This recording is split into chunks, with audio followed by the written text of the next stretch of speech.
The R&D dynamics system will be used for electricity generation for non-propulsive power. Airbus up next has announced that it is replacing an A330 aircraft's onboard auxiliary power unit with a hydrogen fuel cell system from R&D Dynamics to produce electricity on the plane. The electricity generated will be used to provide power to systems other than the plane's propulsion. The R&D Dynamics Corporation received an Airbus up next contract for this purpose. Through this agreement, R&D Dynamics will develop air compressors for a new demonstrator aircraft. This will be used for the development of the next generation of onboard non-propulsive power using hydrogen fuel cells to generate the necessary electricity. As such, this is different from other projects using H2 in aircraft, such as those making headlines from ZeroAvia. That company is using H2 for its aircraft propulsion.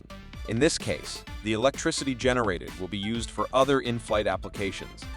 These include such purposes as onboard lighting, air conditioning, and others aside from propulsion. The hydrogen fuel cell system will be built into an Airbus, A330 aircraft for electricity generation. Airbus up next will do this by replacing the onboard APU on the aircraft with the H2-fueled system. This will be the first time the companies have moved forward with this type of technology in aircraft.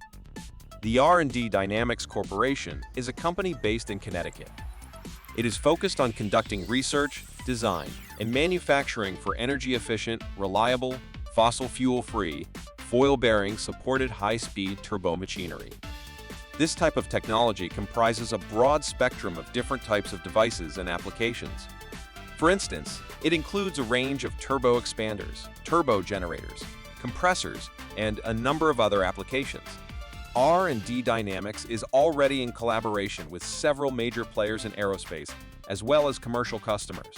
They are working to provide the next generation of clean energy turbomachinery, using a range of technologies including hydrogen fuel cells, in its contract with Airbus up next. H2 has been an increasing focus in the aerospace industry due to its zero-emission use and the range it can provide, among other reasons. Thank you for watching. Make sure to hit subscribe and grab our free H2 ebook for more updates. Also, leave us a comment and let your thoughts be heard.